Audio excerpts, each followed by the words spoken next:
네, 안녕하세요. 새마을금고 일반상식의 유남훈입니다. 네, 이번 시간은 이제 348페이지에 있는 과학과 의학 부분에 관련된 일반상식의 내용인데, 자, 대부분 이렇게 지금 시험 준비를 하고 계신 분들이 아마 문과 성향이 강하신 분들이라고 생각이 들어요. 그쵸? 그러면 이 부분에, 이 과학이나 의학 분야에 나와 있는 아주 전문적인 부분까지 우리가 알고 있을 수는 없습니다. 그리고 그렇게 출제할 가능성도 굉장히 낮아요. 그러나 일반론적인 것들, 이거와 관련 있는 일반적인 어떤 그런 배경 지식에 관련 있는 부분들은 시험 문제가 출제가 될 수 있겠죠. 그럼 이 부분은 어떻게 준비하는 게 좋으냐? 어떻게 준비하는 게 좋으냐?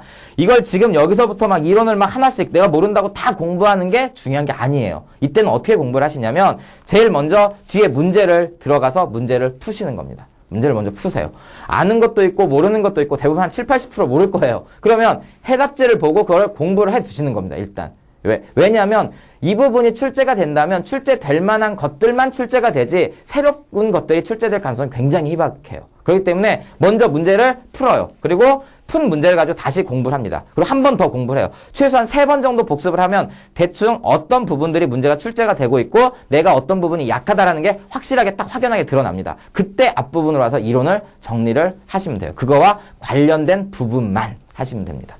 알겠죠? 그렇게 정리를 하셔야지 지금 여기서부터 앞부분부터 가시광선, 자외선, 적외선, 막 도플러 효과, 방사성 동위원소가 무엇이고 이렇게 들어가봤자 여러분들이 굉장히 많은 시간 낭비를 하게 돼 있어요. 이 부분은. 분명히 그렇습니다. 왜냐하면 다 모르는 내용과 아주 밀접한 관련이 있기 때문에 그렇습니다. 그래서 일단은 어떻게 들어가시냐면 문제를 먼저 푸십시오. 일단은. 문제를 먼저 푸시고 그 다음에 그 푼 문제를 가지고 다시 문제를 가지고 공부를 해나가시는 게 가장 효과적인 공부 방법이다. 일단 이렇게 말씀을 드리겠습니다. 그래도 일단 이게 동영상 강의니까 제가 어떤 부분들을 중심으로 봐라 이런 것들은 좀 표시를 해주고 문제풀이에 좀 집중적으로 이 부분은 강의를 하도록 하겠습니다. 자, 맨 처음에 가시광선과 자외선, 적외선이 있는데 이것들이 최소한 무엇인지, 그쵸? 왜 가시광선인지 눈에 보이는 빛이기 때문에 가시광선이에요. 그러면 자외선이라든지 적외선은 눈에 일단 보이지 않는 거라는 거죠. 그쵸? 이런 것들, 이렇게 기초적인 것을 잡아서 우리가 공부를 해나가시면 돼요. 도플러 효과, 이런 데 별표 쳐놓으시고, 그 다음에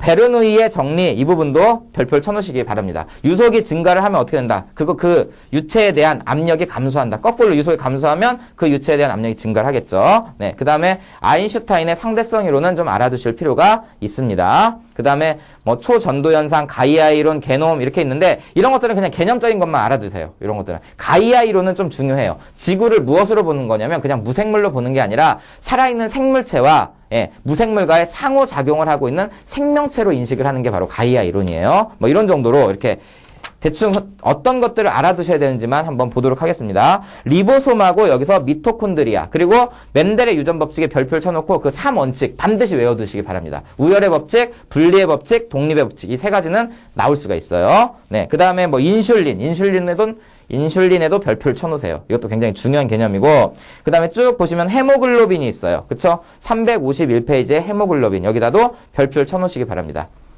그 다음에 동위원소, 산화 이런 거, 환원 이렇게 돼 있는데 이런 것들 그냥 한번 읽어서 이해를 해 두시고 그 다음에 플라즈마라는 것이 있어요. 플라즈마. 이게 이제 무엇이라고 볼 수 있냐면 제4의 물질 상태다 이렇게 얘기를 할 수가 있는데 네, 액체도 아니고 고체도 아니고 기체도 아닌 상태. 그쵸? 이것을 이제 플라즈마다 이렇게 얘기를 해요. 보통은 우리가 고체, 액체, 기체 이렇게 얘기를 하죠. 근데 액체도 고체도 기체도 아닌 상태의 물체. 그쵸? 그런 물질 상태. 이것을 플라즈마 상태다. 이렇게 얘기를 합니다. 이것도 별표를 쳐놓으시고, 그 다음 쭉 보시면 pH에 대한 것이 있어요. pH. 그쵸? 네. 이것은 수소 이온 지수인데, 이것도 알아두시기 바랍니다. 그 다음에 지구과학 분야에서는, 그리니치 천문대. 우리가 이제, 경도를 이용을 해서 시간대를 결정을 하는데, 그러한 어떤 그리니치 천문대에 그러니까 그리니치 평균시. 이 부분에 대해서는 좀 알아두셔야 되겠죠. 그쵸? 네. 그 영국의 그리니치 천문대를 지나는 경선을 우리가 뭘로 잡는다? 본초 좌우선으로 잡는다. 그래서 동쪽 180도는 이 영국 그리니치 천문대보다 시간이 빠른 거고 서쪽 180도, 서경 180도는 시간이 느린 거죠. 그래서 12시간씩 차이가 나기 때문에 이쪽 그 그리니치 천문대 반대쪽은 바로 태평양 부근이 되는데 그 부분에 이제 날짜 변경선이 있어요. 네, 그런 부분들. 그리고 열대지방에서 내리는 어떤 스콜, 그 다음에 나비 효과 이런 것들도 알아두시기 바랍니다. 그 다음에 본초 좌우선 금방 설명드렸고 지질시대 이런 부분도 시생대, 고생대, 중생대, 신생대 이렇게 해서 여기에 각각의 특징 정도만 한번 읽어서 이해 정도 해두시면 돼요. 여기서는 지금 성캄브리아대 이렇게 돼 있어요. 네, 여기는 이제 이 성캄브리아대 자체가 시생대하고 원생대로 구분이 돼요. 그래서 그냥 보통 우리 한국사 배울 땐 그러니까 한국 역사 이쪽을 배울 때는 그냥 시생대 이렇게 얘기를 하죠. 자, 그 다음에 칼데라, 펜년상. 펜년상은 별표 쳐놓으세요. 왜냐하면 바람이 불었을 때 이렇게 산이 있다면 바람이 불었을 때 바람을 맞이하는 이 산사면은 바지사면은 비가 오지만 그게 넘어서 불 때는 고온 건조해지는 현상. 이것을 펜이다 이렇게 얘기를 해요. 우리나라에서는 이제 높새 바람이 불 때, 그쵸? 북동풍이 불 때 태백산맥을 넘어서 고온 건조한 바람이 경기 영서에 영향을 주죠. 그게 펜 현상이라는 거. 요거 별표를 쳐놓고 기억을 해두시기 바랍니다. 자, 이제 넘겨서 356페이지 이제 의학 부분이에요. 이 의학 부분 역시도 마찬가지예요. 저희가 이 부분에서 전문적으로 알 수는 없으니까 출제된 문제를 중심으로 공부를 해두시는 쪽으로 방향을 잡으시기 바랍니다. 그래도 알아두어야 될 게 광우병이라든지 구제역, 특히 구제역 같은 경우는 동물들 사이에는 굉장히 전염성이 강하지만 인간에게는 전염이 되지 않는다라는 거 알아두시고, 그 다음에 레지오넬라라든지 레퍼스피라증 뭐 이런 것도 쭉 있는데 이런 거 그냥 한번 읽어두십시오. 그리고 여기서 별표 쳐놔야 될 건 뭐냐면 바이오시밀러, 이거 꼭 알아두시기 바랍니다. 바이오시밀러는 이것은 바이오 의약품의 복제 약품을 지칭하는 말이다. 이렇게 기억을 해두세요. 네. 그 다음에 법정 전염병 이런 거 어떻게 외울 수가 없으니까 한번 그냥 스킵하듯이 한번 보시면 돼요. 이 부분도. 그 다음에 뭐 살모넬라균이라든지 우드 바이러스, 그 다음에 인플루엔자, 우리가 보통 감기라고 얘기하는 거죠. 그 다음에 뭐 이제 정보 피로 증후군, 정크푸드. 여기서 이제 쯔쯔 가무시증 이게 있는데 쯔쯔 가무시증이 무엇인지 이것은 별표를 쳐서 알아두시기 바랍니다. 최근에 이제 유행했던 그런 것이기 때문에 예, 진드기의 유충을 통해 감염되는 쯔쯔 가무시증 이거 기억을 해두시기 바랍니다.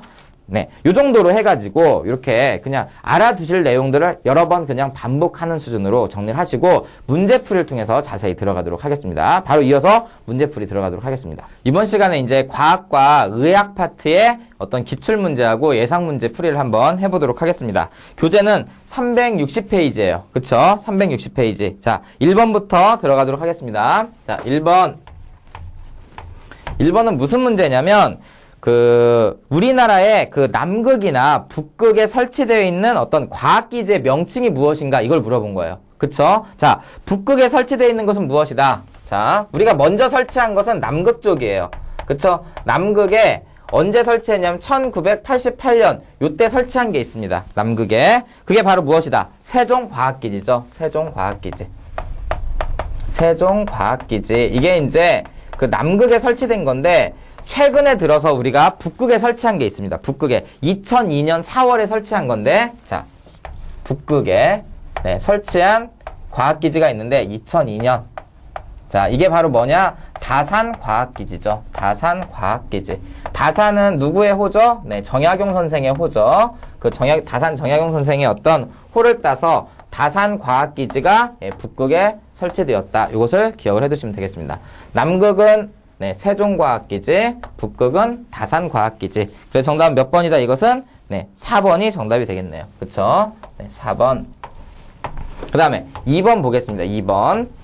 자, 2번은 산지에서 흘러내려오던 하천이 평지를 만나 유속이 감소하면서 형성된 지형, 부채꼴 모양으로 퇴적된 지형을 뭐라 부르느냐 이렇게 돼 있는데 이건 이제 지리 파트 문제인데, 자, 산이 있고 평지가 있고 자, 바다가 있다라고 한번 생각을 해보겠습니다. 여기 바다, 여기는 산, 그쵸? 네. 여기에 흐르는 하천은 감입공유하천이라고 얘기를 하죠. 근데 이제 산이 갑자기 평지를 만나면서 여기서 쌓이는 거, 이렇게 퇴적되는 지형, 이걸 우리가 뭐라 부른다? 부채꼴 모양으로 퇴적되는 지형을 선상지 이렇게 얘기를 하죠. 선상지. 그래서 정답은 선상지가 되죠. 근데 이렇게 하천이 흐르면서 또 이제 하천의 잦은 범람에 의해서 형성되는 지역, 이런 지역을 뭐라 부른다? 하천이 넘쳐가지고 형성되는 지역을 우리가 범람원 이렇게 얘기를 하죠. 범람원. 그 다음에 하천과 바다가 만나는 지점에 퇴적되어서 형성되는 지형, 이 지역을 우리가 또 뭐라 부른다? 삼각주 이렇게 얘기를 하죠. 네, 이렇게 해서 선상지, 범람원, 삼각주에 대한 이야기가 되겠는데 여기서는 선상지에 대한 이야기가 되겠어요. 그래서 정답은 몇 번이다? 네, 선상지 4번 이렇게 되겠네요. 그쵸? 선상지. 그 다음에 이제 우가코라는 것은 하천이 이렇게 흐르면서 측방 침식에 의해서 하천의 유로가 변경하면서 이제 그 예전에 하천이 흐르던 곳이 떨어져 나온 것, 그게 바로 우가코가 되는데, 예를 들어서 이런 형태죠. 원래 하천이 이렇게 흘렀었는데 네, 원래 이렇게 흘렀었는데 여기가 이제 결국은 측방 침식에서 연결이 돼버린 거죠. 이렇게. 연결이 돼버리면서 이쪽에 퇴적 지형이 형성되었고 여기가 막혀버린 거죠. 요렇게 그러면 우가코 모양의 뭐가 생긴다. 그러니까 솥불 모양의 호수가 생기는데 이런 것들을 이제 우가코다 이렇게 얘기를 하는 거죠. 그쵸? 이건 우가코.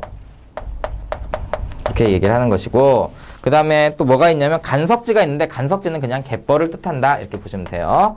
네, 간석지는 네, 갯벌이다 이렇게 보시면 됩니다. 갯벌. 이 간석지를 개간을 하면 그게 간척지 이렇게 되겠죠. 네. 일단은 그래서 여기서 정답은 네, 선상지 4번이 정답이 되겠습니다. 그 다음에 3번 한번 보겠습니다. 3번.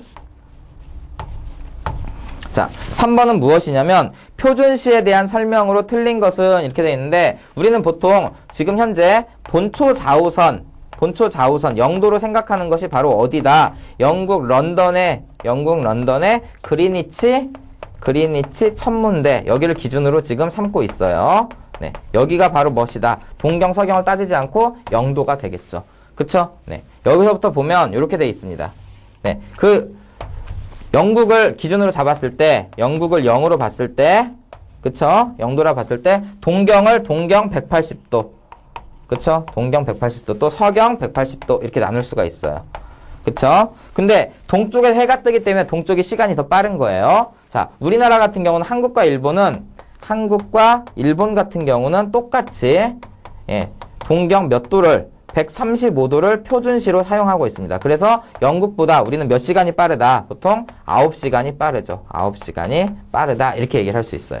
알겠죠? 그런데 만약에 뉴욕이다. 뉴욕. 네. 뉴욕 같은 경우가 뉴욕은 조금 더 이쪽에 있겠네요. 뉴욕. 네. 뉴욕 같은 경우는 한 75도, 서경 75도를 표준시로 사용을 하고 있고 LA 같은 경우는 한 120도. 그쵸? LA 같은 경우는 서경 120도를 표준시로 사용을 하고 있어요. 그러니까 미국이란 나라는 길기 때문에 표준시가 2개가 있는 거예요. 그쵸? 자, 여기 같은 경우는 영국보다 5시간이 느리겠고 여기 같은 경우는 영국보다 8시간이 느릴 거예요. 이렇게 우리가 잡을 수가 있어요. 그러니까 이런 표를 가지고 보시면 훨씬 더 수월하게 시간을 잡을 수가 있습니다. 우리는 영국보다 9시간이 빠르고 LA보다는 그러면 이게 8시간이니까 8시간, 9시간, 17시간이 우리가 빠른 거겠죠. 왜? 동쪽이니까. 알겠죠? 자, 한번 보겠습니다. 특정 지방의 평균시를 일정 범위에 공통적으로 적용한다. 그렇죠?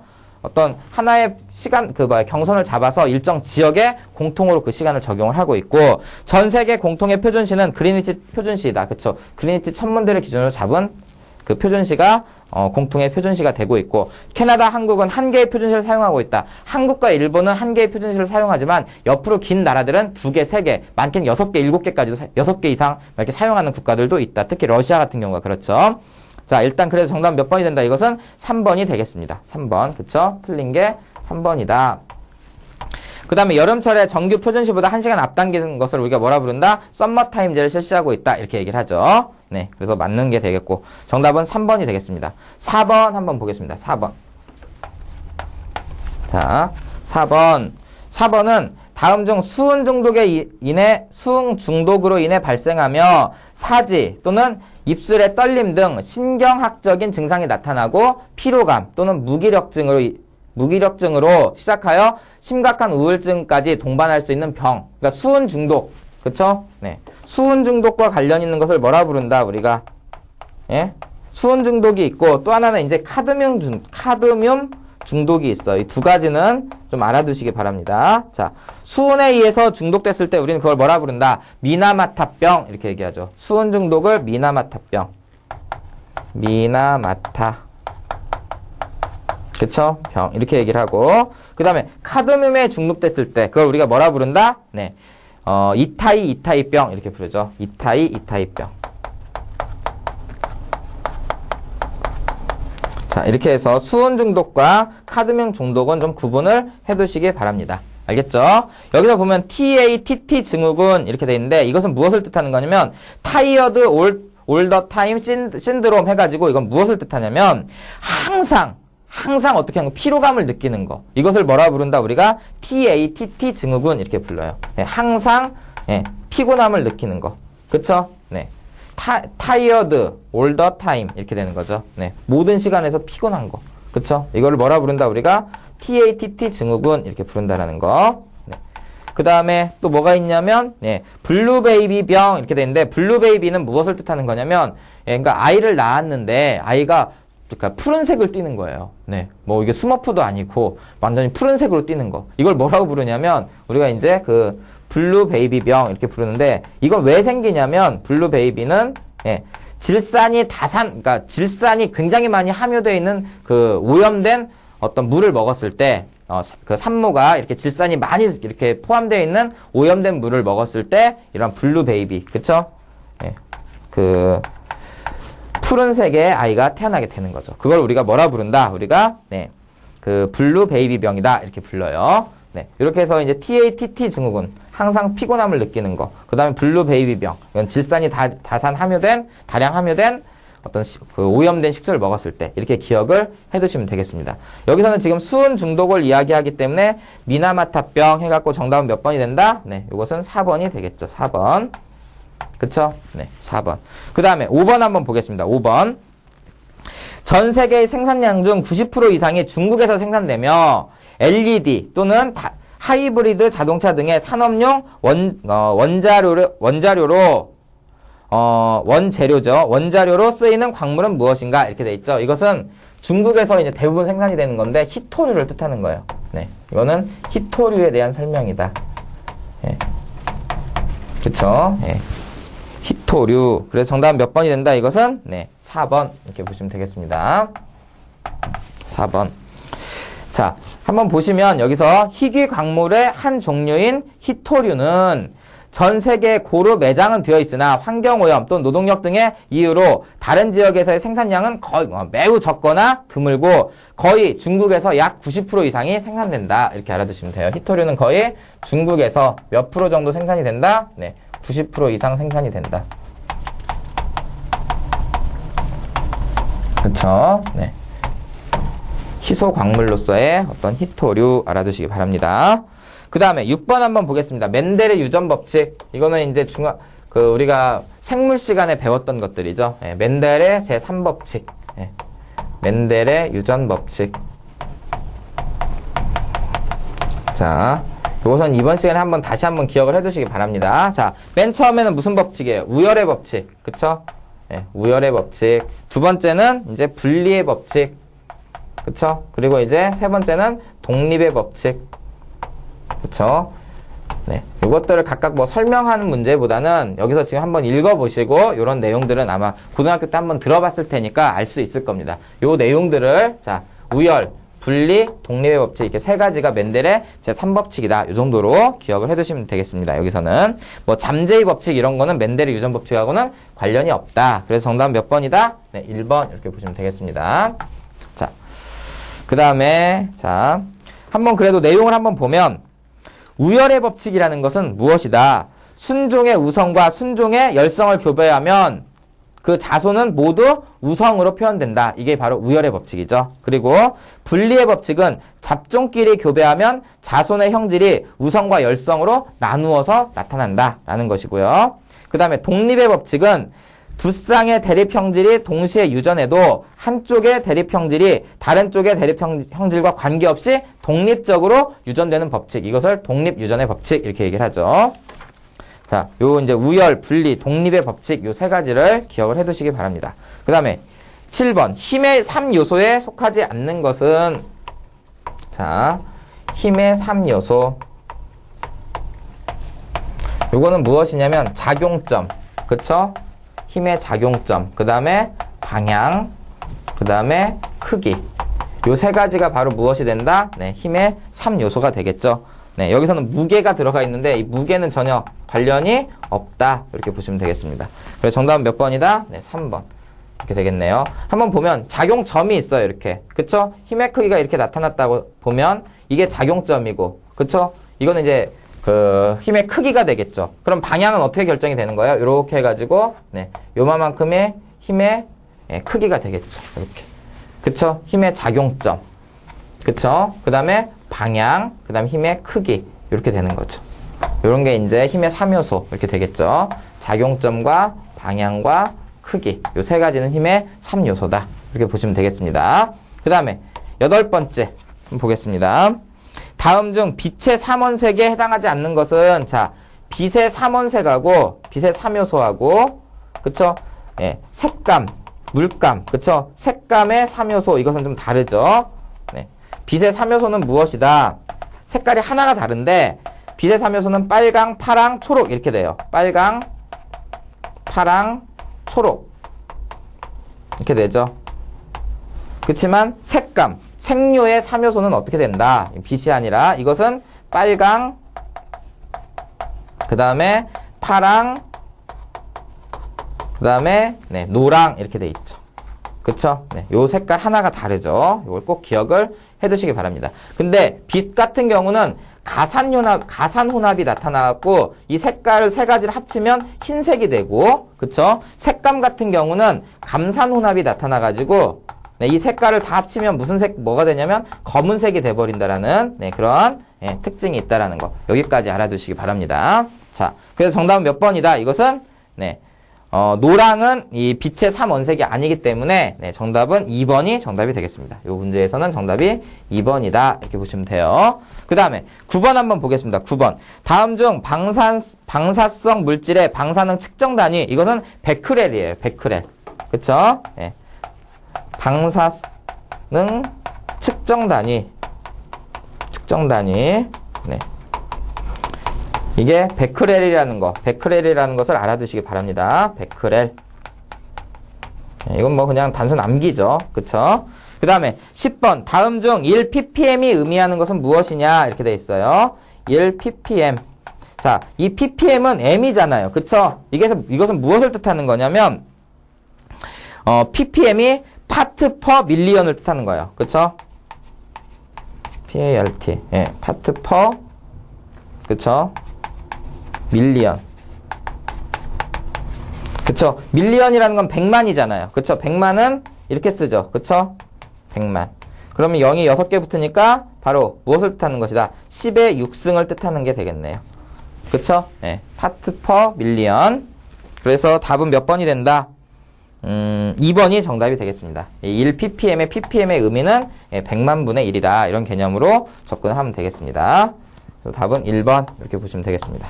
그 다음에 자 11번을 보면 다음이 설명하고 있는 것이 무엇인지 쓰시오 이렇게 돼 있어요. 11번 살아날 가망이 없는 병자의 고통을 덜어주고 인간으로서 지녀야 할 최소한의 품위를 지키면서 죽을 수 있게 하는 행위를 말한다. 다른 말로 소극적 안락사라고도 하며 불치병 치료를 중지하거나 식물인간처럼 의식불명인 사람의 인공연명장치, 예를 들어 인공호흡장치라든지 비강영양 등을 어떻게 하는 것, 중지하는 것. 이것을 바로 존엄사다 이렇게 얘기하죠. 11번 존엄사에 대한 설명이에요. 네, 존엄사. 이 존엄사 인정 논란이 있죠, 요즘. 그쵸? 네, 12번 한번 보겠습니다. 12번은 다음 중 혈구의 기능으로 옳은 것은 이렇게 돼 있는데, 자, 혈구는 세 가지 종류가 있어요. 그쵸? 혈구의 기능. 이렇게 돼 있는데, 자, 세 가지가 뭐냐면, 적혈구. 적혈구 같은 경우는 헤모글로빈을 통해서 산소를 운반하는 기능을 하죠. 산소 운반 기능. 그쵸? 산소 운반 기능이 있다. 그 다음에 두 번째, 백혈구는 이제 병균의 침입에 대해서 이제 방어 기능을 가지고 있죠. 방어 기능.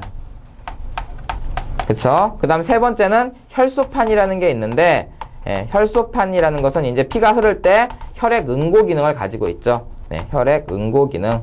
이런 것들이, 혈구의 기능이다. 이렇게 볼 수가 있어요. 그럼 이 중에서 이제 찾아보면, 산소 운반, 네, 이것은 이제 적혈구의 기능이라고 할 수 있죠. 혈액 역류 방지라든지, 혈관 수축이라든지, 혈소판 형성이라든지, 이런 거하고 전혀 관련이 없죠. 네, 혈구의 기능은 적혈구의 산소 운반 기능, 백혈구의 방어 기능, 혈소판의 혈액 응고 기능 이 세 가지를 기억을 해두시면 되겠습니다. 그래서 정답은 몇 번이다? 산소 운반 기능 해서 1번이 답이 되겠네요. 그 다음에 13번 보겠습니다.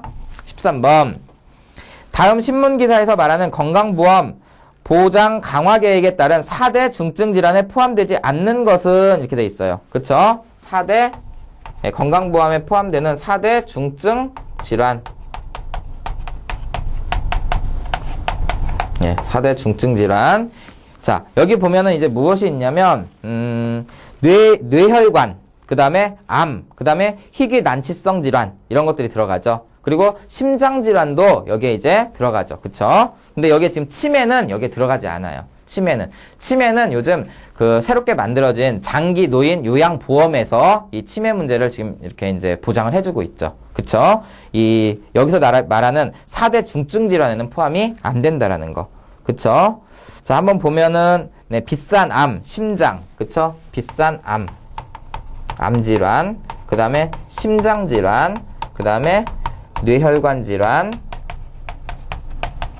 그 다음에 하나는 이제 희귀성 질환. 그쵸? 네. 희귀성 난치병 질환, 희귀난치성 질환 이렇게 돼 있죠. 네. 희귀성 질환 이렇게 그냥 이렇게 적겠습니다. 자, 이렇게 해서 요 네 가지는 4대 중증 질환으로 해가지고 이제 건강보험에서 네 어느 정도 이제 보장을 해주지만 치매 같은 경우는 치매는 여기에 들어가지 않는다. 치매는 노인 장기 요양보험, 요즘 건강보험료에서 5.8% 정도 이렇게 더 내는 거 있죠? 네. 그 부분이 바로 이 치매와 관련이 있는 부분이지, 여기 4대 중증질환에는 치매는 포함되지 않는다. 이렇게 알아두시면 돼요. 그래서 정답은 몇 번이 된다? 13번에? 네, 1번. 이렇게 되겠습니다. 알겠죠? 자, 일단 칠판 지우고 14번부터 이어서 들어가도록 하겠습니다. 자, 이어서 이제 14번 문제 보도록 하겠습니다. 자, 14번. 자, 이 14번 문제는 지금 무슨 문제냐면 불록거울하고, 그쵸? 그 다음에 이제 볼록거울하고, 그 다음에 오목거울, 그 다음에 평면거울 중 얼굴이 작게 보이는 순서대로 옳게 나열한 것은 이렇게 돼 있어요. 그쵸? 여기 보면 지금 자, 볼록거울하고, 그 다음에 평면거울, 그 다음에 이제 오목거울 이렇게 돼 있어요. 그쵸? 네. 이게 이제 상의 크기를 지금 물어본 건데, 그니까 이제 매치는 상의 크기가 작은 것부터 한번 보자. 이렇게 지금 문제를 낸 건데, 여러분들이 이걸 이제 과학적으로 증명하려면 굉장히 좀 어려워요. 그러니까 일단은 문제를 풀기 쉽게 먼저 어떻게 받으면 되냐면, 여러분들 집에 있는 숟가락을 한번 가져와 보세요. 숟가락. 이 숟가락을 가지고 보면, 그러니까 숟가락을 보면 이렇게 생겼잖아요. 그쵸? 이렇게. 그쵸? 요쪽 튀어나온 쪽이 볼록거울이라고 생각을 하고, 요쪽 이렇게 안으로 들어가 있는 게 오목거울이라고 생각을 하고 한번 문제를 보시면, 자, 볼록거울 쪽으로 이렇게 한번 대보면 상이 굉장히 원래의 나의 모습보다 내 얼굴이 되게 작게 맺혀 있는 걸 볼 수 있을 거예요. 그러니까 볼록거울은 어떻게 된다? 오히려 상에 작게 맺힌다. 이렇게 보시고, 그 다음 오목거울로 이렇게 바꿔서 보시면 어떻게 돼요? 원래 나의 모습보다 훨씬 더 크게 나오기 때문에 안 보여요. 아예. 그쵸? 네. 즉, 이 말은 무슨 말이다? 볼록거울은 상을 작게 맺히게 하고, 그 다음에 오목거울은 상을 크게 맺히게 한다. 라는 것을 알 수가 있어요. 그쵸? 그러니까 일단 문제를 풀 때 우리가 이 숟가락을 활용해서 기억을 해두자. 이렇게 보시면 돼요. 그러니까, 자, 볼록거울은 상이 작게 맺히니까 맨 처음에 이런 볼록거울이 상이 작게 맺히겠고, 두 번째는 그 크기대로 그 상이 맺히는 게 평면거울이겠죠. 그 다음에 상이 크게 맺히는 게 바로 무슨 거울이다? 오히려 네, 오목거울이다. 이렇게 문제를 보시면 됩니다. 일단은 문제를 풀 때 이렇게 풀으시면 돼요. 그리고 어떤 원리 원칙을 그냥 간단하게만 그냥 한번 보도록 하겠습니다. 일단 볼록거울이라는 건 이렇게 튀어나와 있는 거잖아요. 그쵸? 튀어나와 있는 거예요. 그래서 만약에 여기 어떤 상이 있다면 어떤 현상이 나타나냐면, 자, 여기서 자, 요렇게 빛이 가가지고 네, 이렇게 반사가 될 거예요. 그쵸? 그러다 보면 요렇게 해서 요런 이제 글이 나와요. 요런 이제 선이 나와요. 그쵸? 그래서 또 여기서 이제 반사되는 걸 또 보면 요렇게 되겠죠. 또 요렇게. 그쵸? 요렇게. 그래서 또 여기서 자, 요렇게 본다면, 자, 요렇게 해서 어떤 선이 맺힌다. 그러면 실제로 이제 상 자체가 원래 상태보다도 훨씬 더 작게 이렇게 맺히는 거예요. 이렇게 작게. 볼록거울 같은 경우는 상이 이만해지는 거죠. 그쵸? 네. 그러니까 실물보다 상 자체가 작게 맺히는 현상이 일어난다. 이렇게 보시면 돼요. 볼록거울은. 근데 오목거울 같은 경우는 이제 이렇게 돼 있는 거죠. 거울 자체가 이렇게. 그쵸? 네. 이렇게 보면 이런 식으로 이제 이렇게 돼 있겠죠. 오목거울은 이렇게 돼 있는 거예요.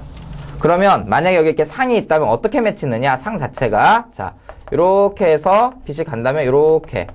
그쵸? 자, 요런 식의 이제 선이 생기고, 네, 반사되는 거죠. 이거는 빛이 갔을 때 반사되는 거. 그거에 맞춰서 이제 연장선에서 이렇게 선이 생기고, 또 여기서 봤을 때 또 요게 이제 요 초점에서 봤을 때 이렇게 또 되겠죠. 그러면 이렇게 연장되어 있는 요 선이 또 생기겠죠. 그래서 실제로 오목 거울에서 상이 맺히는 어떤 그 크기를 보면 이렇게 더 크게 맺히게 돼 있어요. 상 자체가. 그쵸? 기존의 실물의 크기의 상은 요만한데 실제로 오목 거울을 통해서 이제 맺히는 상은 훨씬 더 크게 맺힌다라는 걸 알 수가 있죠. 그래서 오목 거울은 상이 크게 맺히고, 그쵸? 그 다음에 그 볼록 거울은 상이 작게 맺힌다. 요 정도를 그냥 기억을 해주시면 돼요. 여기서 뭐 이제 초점과 거리 이런 걸 따지기는 너무 어렵고, 일단 요 정도로. 그러니까 볼록 거울에서는 일반적인 거리, 초점 거리 내에서는 어떻게 된다? 볼록 거울에서는 상이 작게 맺히고, 그 다음에 오목 거울에서는 어떻게 된다? 상이 크게 맺힌다. 요 정도로 기억을 해두시면 요 문제는 이제 될 것 같습니다. 그래서 상이 작게 맺히는 것은 볼록 거울이고 오목 거울은 상이 크게 맺힌다. 숟가락을 활용해서 한번 보시면 이 문제는 풀 수가 있어요. 그래서 정답은 몇 번이 된다? 3번 이렇게 보시면 되겠습니다. 알겠죠? 3번. 그 다음에 15번 한번 보겠습니다. 15번. 자, 15번은 18번째 염색체가 3개가 되면서, 그쵸? 염색체가 있으면 이제 18번째 염색체.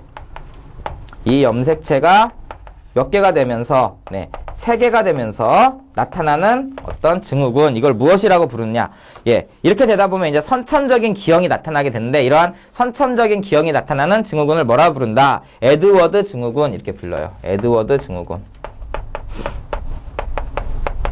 에드워드 증후군이다. 이렇게 부르는데, 요거 같은 경우는 이제, 선천성 기형과 관련이 있는데, 염색체의 어떤 비분리 현상과 관련이 깊고, 신체의 그 내부나 외부에 심한 기형이 동반되게 되어 있습니다. 이렇게 되면, 이거는 신체의 어떤 내부, 그러니까 내장이라든지 이런 거, 또는 이제 외부에 어떤 손이라든지 발 이런 거에 이제, 심각한 기형이 나타나게 돼 있죠. 심각한 기형. 그쵸? 그래서 태어난 지 얼마 못 가서 결국은 사망에 이르게 되는, 그러니까 출생 후 수개월 내에 사망에 이르게 되는 어떤 증후군을 우리가 뭐라 부른다? 에드워드 증후군이다. 이렇게 얘기를 해요. 그래서 정답은 몇 번이 된다? 15번은 2번 이렇게 보시면 되겠습니다. 나머지들도 중요하기 때문에 좀 알아두시기 바랍니다. 자, 다운 증후군이 있죠. 다운 증후군. 다운 증후군. 그쵸? 이 다운 증후군은 무엇이냐? 다운 증후군 같은 경우는 정상보다 21번째 염색체가 하나 더 많을 때. 그쵸? 이것은 이제 21번째 염색체가 염색체 이상 이렇게 보면 돼요. 하나가 더 많은 거죠. 이렇게. 그쵸? 이게 이제 다운 증후군인데 요거 같은 경우는 이제 정신 지체라든지 또는 어떤 신체 기형 또는 성장 장애 이런 것들을 이제 나타나게 되죠. 자, 정신 지체. 그 다음에 이제 뭐 신체 기형이라든지 신체 기형, 그 다음에 성장 장애, 이러한 문제들이 이제 나타나는 증후군을 뭐라 부른다? 우리가 다운 증후군이다 이렇게 부르죠. 그 다음에 터너 증후군이라는 게 있어요. 터너 증후군은 성염색체인 X 염색체가 하나 부족해서 나타나는 게 바로 터너 증후군이다. 터너 증후군. 이것은 이제 성염색체 X와 Y가 이제 성염색체잖아요. 그쵸? 이 성염색체 X가 어떻게 돼서 부족한 현상이죠. 부족하여 나타나는 거. 나타나는 증상. 이렇게 기억을 해두시면 되겠습니다. 자, 요거 같은 경우는 무엇을 또 가져오느냐? 예를 들어서 뭐 심장 질환이라든지 저신장증이라든지 또는 자기 면역 질환 이런 것들이 이제 나타나게 됩니다. 터너 증후군은 또 하나는 이제 난소의 기능 장애. 그쵸? 난소의 기능 장애. 요것도 관련이 있네요. 그쵸? 난소의 기능 장애. 자, X 염색체가 부족하여 나타나는 증후군, 그걸 뭐라 부른다? 일단 터너 증후군 이렇게 알아두시기 바랍니다. 그 다음에 이제 네 번째 보면 클라인펠터 증후군이라는 게 있어요. 그쵸? 클라인펠터 증후군.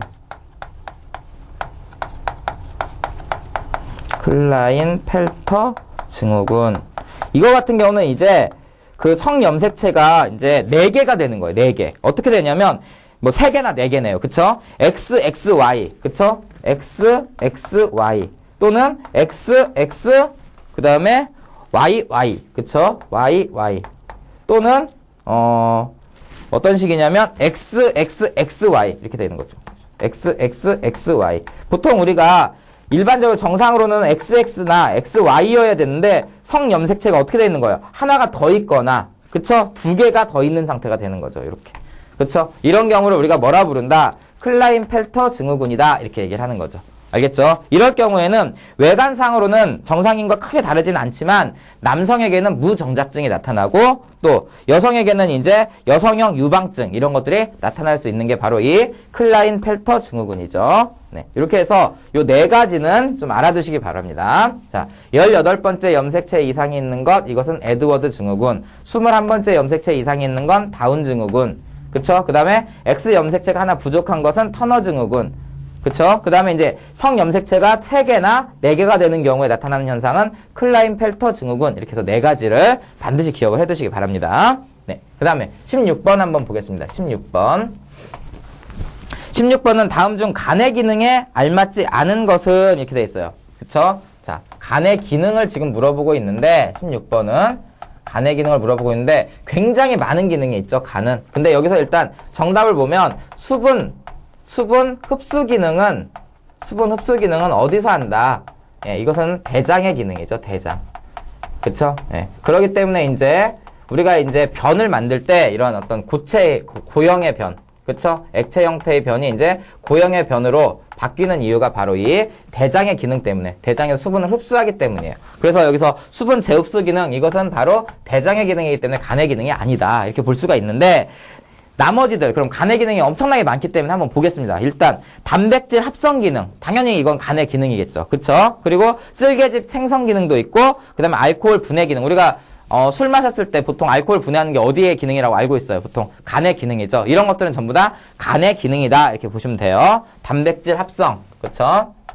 단백질 합성. 그 다음에 쓸개즙 생성. 그 다음에 뭐 알코올 분해. 이런 것들은 전부 다 무엇의 기능과 관련이 있다? 간의 기능과 관련이 있다. 그렇지만 수분 재흡수 기능은 대장의 기능이다. 이렇게 기억을 해두시기 바랍니다. 네, 그래서 정답은 4번이 되겠습니다. 그 다음에 17번. 홀로그램은 빛의 어떤 성질을 이용한 것인가? 자, 17번. 자, 홀로그램은 빛의 어떤 성질을 이용한 것이냐면 이것은 빛의 간섭과 관련이 있어요. 빛의 간섭 성질. 이 빛의 간섭이라는 것은 뭐냐면 빛이 어떻게 되는 거예요? 둘로 2개로 나눠졌다가 다시 1개로 합쳐졌다가 다시 2개로 나눠졌다가 막 이렇게 하는 거 있죠. 이런 식으로 나타나는 현상. 이것을 우리가 뭐라 부른다? 빛의 간섭이다. 이렇게 얘기해요. 그럼 빛이 하나였다가 막 2개, 3개로 막 나눠졌다가 다시 하나로 모였다가 하는 거 있죠. 이것을 빛의 간섭이라고 해요. 이런 빛의 간섭 현상을 이용한 게 바로 무엇이다? 홀로그램이다. 이렇게 보시면 되겠습니다. 그래서 정답은 몇 번이다? 2번이다. 이렇게 보시면 됩니다. 자, 빛의 굴절은 우리가 물에다가 이렇게 나무 막대기 같은 거 딱 넣어보면 알 수 있잖아요. 그쵸? 나무 막대기가 반듯한 직선임에도 불구하고 빛 그 수면에 의해서 이렇게 딱 꺾여서 보이죠. 이게 바로 빛의 굴절과 관련이 있고, 빛의 반사는 보낸 빛이 그대로 다시 오는 거죠. 이게 이제 빛의 반사죠. 그쵸? 그 다음에 빛의 산란이라는 것은 먼지라든지 이런 것들에 의해서 빛이 직선으로 오지 못하고 이제 그 먼지라든지 여러 가지 이제 물질들에 의해서 부딪혀가지고 빛이 부서지는 현상. 이것을 빛의 산란 이렇게 얘기하죠. 그래서 하늘이 우리가 푸르게 보이는 이유가 바로 이러한 빛의 그 산란 현상과 관련이 있다. 이렇게 알아두시면 돼요. 네. 그 다음에, 18번을 보면 이제, 중화작용과 관련된 현상이 아닌 것은 이렇게 돼 있어요. 이건 중화와 산화 이건데, 자. 중화라는 것은 산성인 것을 중성으로 만드는 거, 또 염기성인 것을 중성으로 만드는 거, 이런 것을 이제 중화작용이라고 얘기를 하고, 그쵸? 또 산소와 반응하는 것을 무슨 작용이라고 한다? 우리가 산화작용 이렇게 부르죠. 특히 우리가 많이 경험하는 산화작용은 뭐냐면 사과를 깎아 놓았을 때, 그쵸? 깎아 놓을 때 사과가 색깔이 갈색으로 변하죠. 이것은 바로 공기와 접촉을 해서 산화가 작용되기 때문이다. 이렇게 보시면 돼요. 중화작용은 산성을 중성으로, 염기성을 중성으로 만드는 과정을 중화작용이라고 한다. 예를 들어서 벌에 쏘이면 암모니아를 바른다. 이거 중화시키는 거죠. 그리고 농약이 묻은 채소를 식초로 씻으면 이것도 중화시키는 거예요. 그 다음에 생선의 비린내는 식초를 탄 물로 씻었는데 이것도 다 중화작용이에요. 근데 사과를 깎아놓으면 누렇게 변한다. 갈색으로 이렇게 변하는 것은 전부 다 이거는 산화작용과 관련이 있습니다. 그래서 정답은 몇 번이 된다? 네, 이것은 4번이 되겠습니다. 4번. 그 다음에 19번 보겠습니다. 19번. 19번은 19세기 독일의 신경학자 베스트 8에 의해 처음 소개되었으며 낯선 거리나 사람들이 밀집한 공공장소 등에 혼자 있을 때 심한 공포감에 휩싸여가지고 식은땀이 흐르거나 현기증이 나고 심장이 두근거리는 등의 어떤 공황 발작이 일어나는 등의 증상을 일컫는 말. 이것은 광장증후군 이렇게 부르는 거죠. 네, 광장증후군. 혼자 넓은 사람이 많고 넓은 공간에 혼자 있을 때 나타나는 증상. 그걸 광장증후군 이렇게 부릅니다. 네, 이거는 그냥 보시면 돼요. 광장증후군 해서 4번. 그리고 나머지들을 한번 보겠습니다. 자, 마르팡 증후군은 무엇이냐면 근육, 뼈, 심장 등의 이상 발육을 유발하는 선천성 발육 이상 증후군. 그쵸? 네, 예를 들어 팔이 막 굉장히 길다든지 이런 건 이제 선천성 이상 발육 증후군과 관련이 있어요. 네.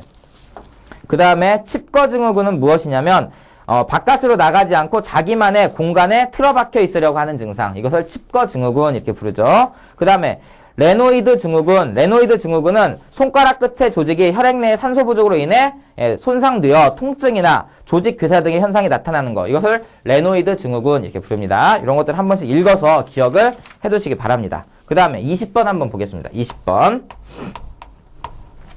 자, 20번은 예열된 프라이팬에 물을 뿌렸을 때 조리하기 좋은 상태임을 나타내는 현상은 무엇이냐. 네. 이렇게 이제 예열이 되어 있는데 물을 딱 뿌렸을 때 칙 하고 이게 어떻게 되면 증발이 돼버리면 아직은 이게 예열이 덜 된 상태예요. 오히려 어떻게 돼야 되냐면 물을 딱 뿌렸을 때 이 물이 또르르 구르다가 기체로 변할 때.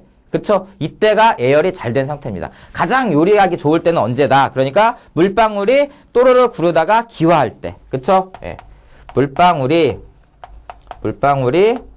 또르르 구르다가 기화할 때. 이때가 가장 요리하기 좋은 상태죠. 예열이 가장 잘 된 상태. 예열이 가장 좋은 상태죠.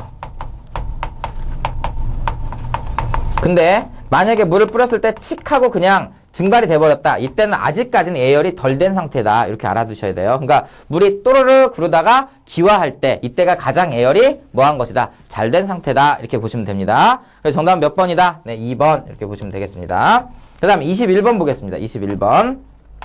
자, 21번은 다음에서 설명하고 있는 것은 이랬는데 밀폐된 용기 속에서 정지하고 있는 유체 일부에 압력을 가할 때 용기 속에 있는 그 유체의 일부에 압력을 가할 때 각 부분의 압력은 어느 면에서나 동등하다라는 원리. 이것을 뭐라고 부르냐면 우리가 파스칼의 원리 이렇게 불러요. 네, 이런 것들은 그냥 암기를 해두셔야 돼요. 네, 파스칼의 원리. 네. 밀폐된 공기 안에 있는 유체는 어떻다? 어느 곳이나 전부 다 압력이 똑같다라는 원리. 그쵸? 이게 바로 파스칼의 원리죠. 네. 밀폐된 유체의 압력은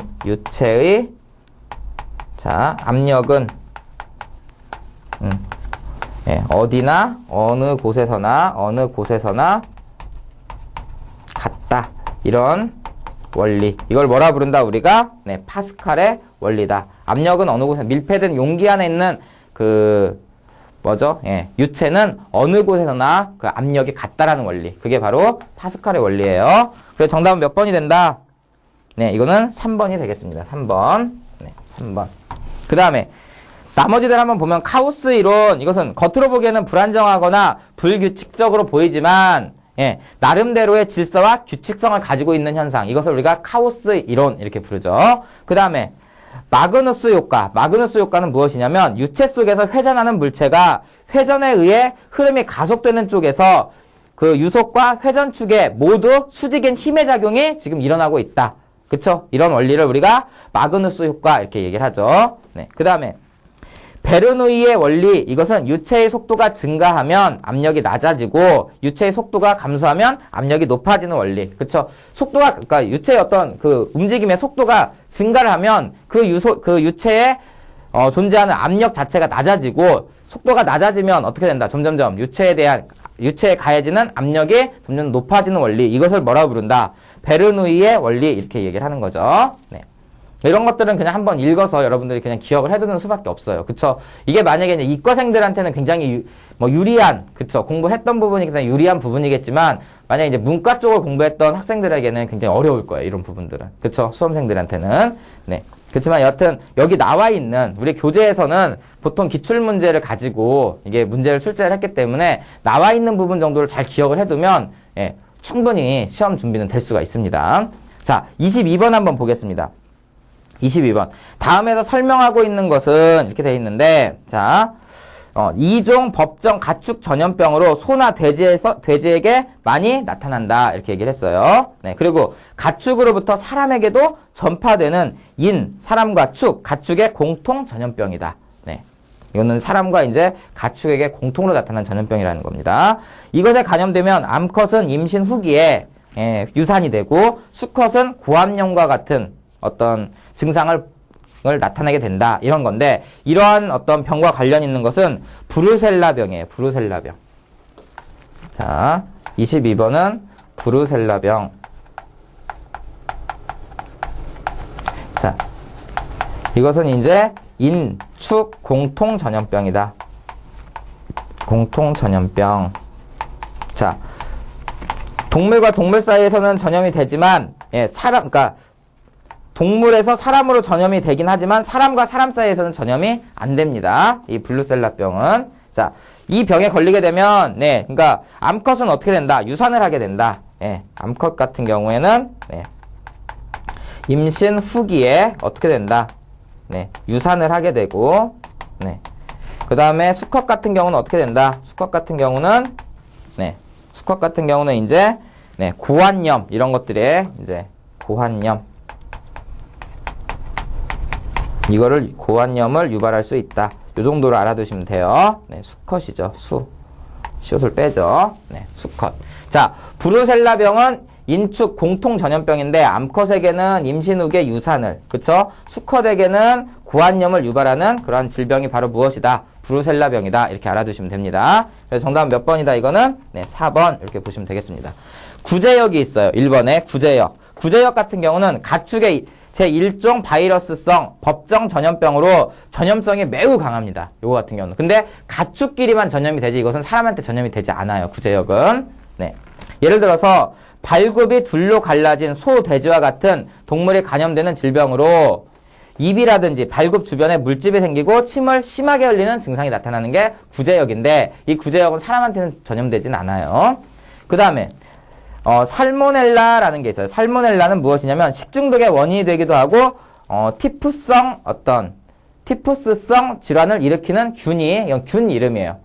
균 이름. 이거는 살모넬라 이렇게 되어 있습니다. 그 다음에 가금 콜레라 이렇게 되어 있는데 이것은 제2종 법정 가축 전염병으로 야생 조류라든지 또는 닭 등이 감염되어 급성 폐혈증을 일으키는 그런 증상을 보이는 게 바로 이 가금 콜레라다. 이렇게 얘기를 할 수가 있습니다. 여기서는 지금 무엇을 이야기를 하고 있냐면 인축, 그러니까 사람과 그 가축이 공통으로 걸릴 수 있는 전염병으로서 블루셀라병을 이야기를 하고 있다. 이렇게 얘기를 할 수 있습니다. 그래서 정답은 몇 번이 된다? 이거는 4번이다. 이렇게 보시면 되겠어요. 그 다음에 23번은 간단한 거니까 풀고 가겠습니다. 다음 가로 안에 들어갈 용어로 알맞은 것은 이건 뭐냐면 바이오 의약품의 복제품, 복제약품을 지칭하는 말. 복제약품을 지칭하는 말이 무엇이다? 바로 바이오 시밀러다. 이렇게 알아두시면 되죠. 자, 23번은 바이오 시밀러. 유사 이런 뜻이죠. 유사하다, 시밀러. 그쵸? 그래서 이제 바이오 시밀러. 그쵸? 그 유사 복제 약품 이렇게 볼 수가 있어요. 복제약품. 이것을 뭐라 부른다? 우리가 바이오 시밀러 이렇게 부르죠. 그래서 정답은 몇 번이냐면 4번 이렇게 되겠습니다. 4번. 자, 그 다음에 24번. 자,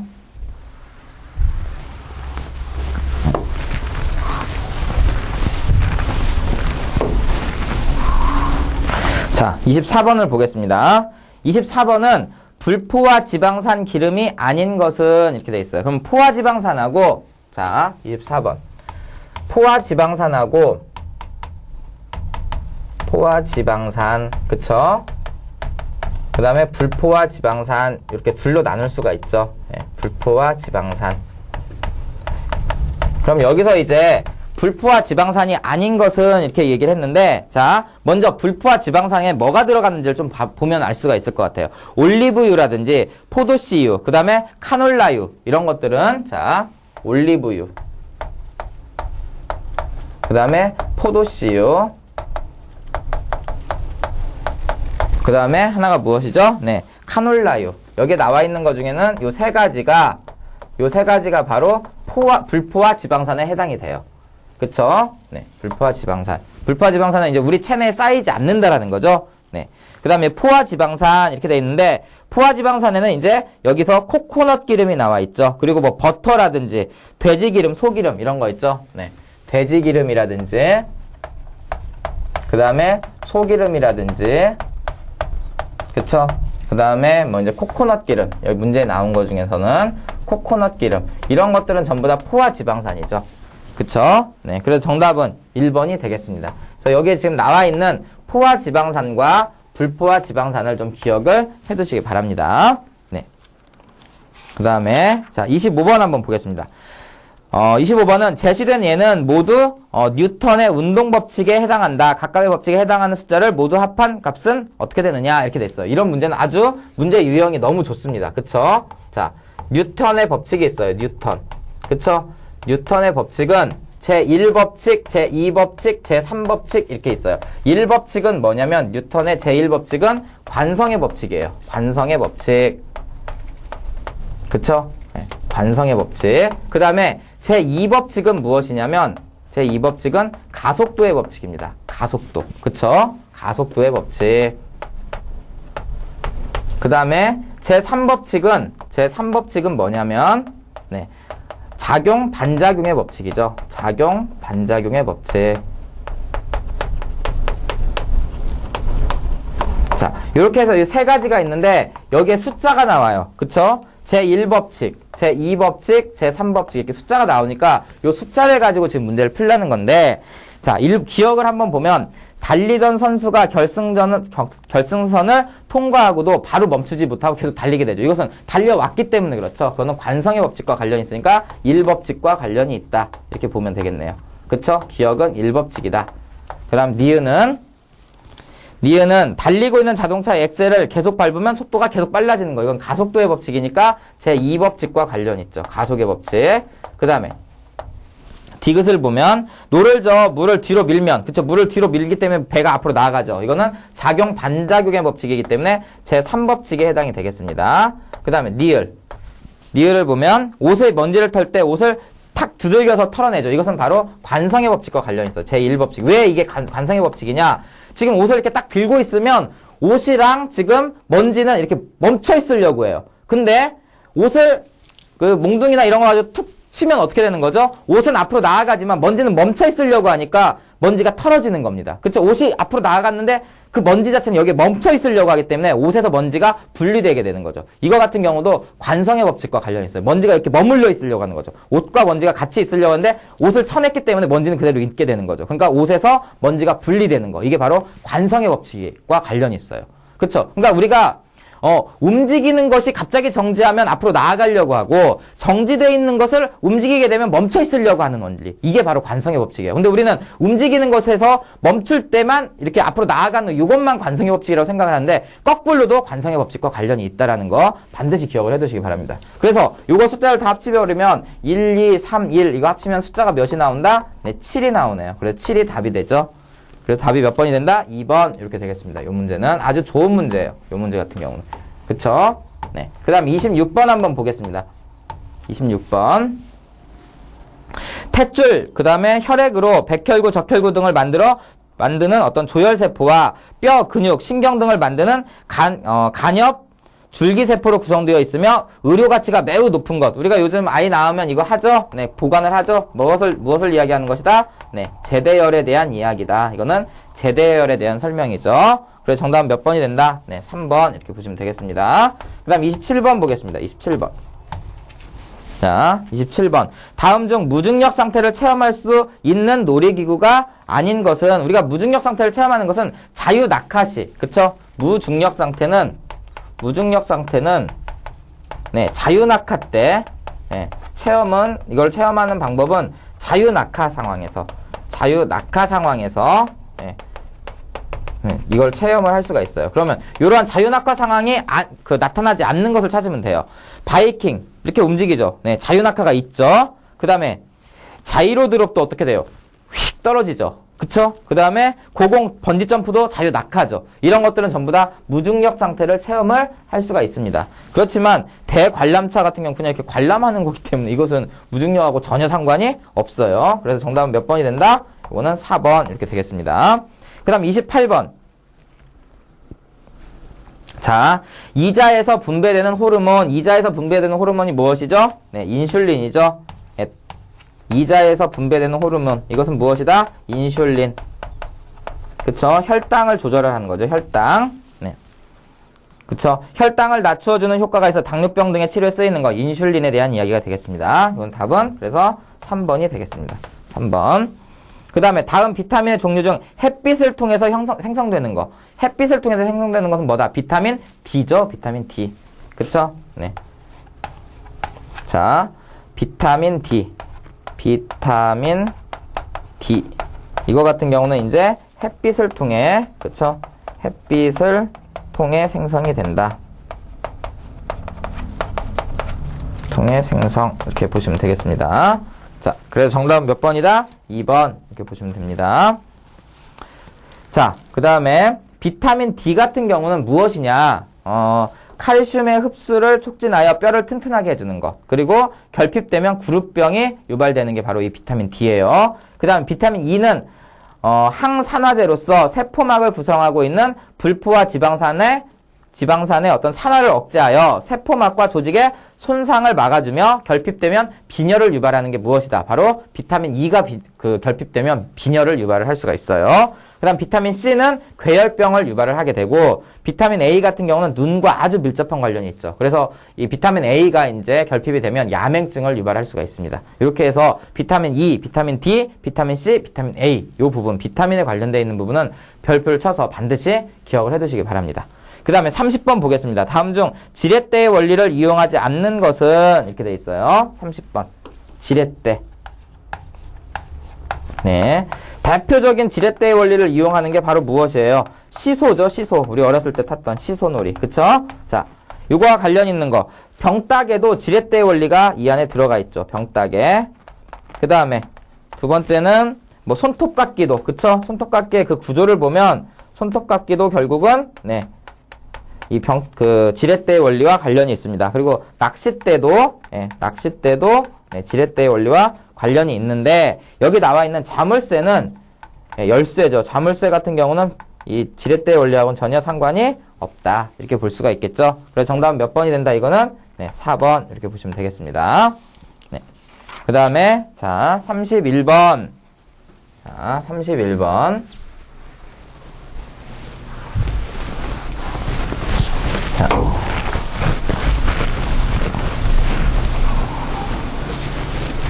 자, 보시면 이제 31번. 자, 31번은 지금 나노의 개념에 대한 설명으로 틀린 것은 이렇게 돼 있어요. 나노 기술 할 때 나노죠. 나노. 네, 나노. NaNO 이렇게 되죠. 나노. 그쵸?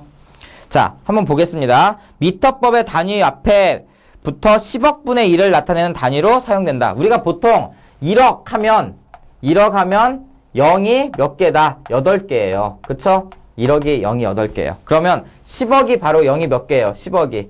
0이 9개가 되겠죠. 그래서 이 나노는 보통 어느 정도가 되느냐? 이 10억 분의 1을 이야기를 하는 거예요. 10억 분의 1. 그쵸? 그래서 10억 분의 1을 나타내는 단위가 바로 나노다. 이렇게 보시면 돼요.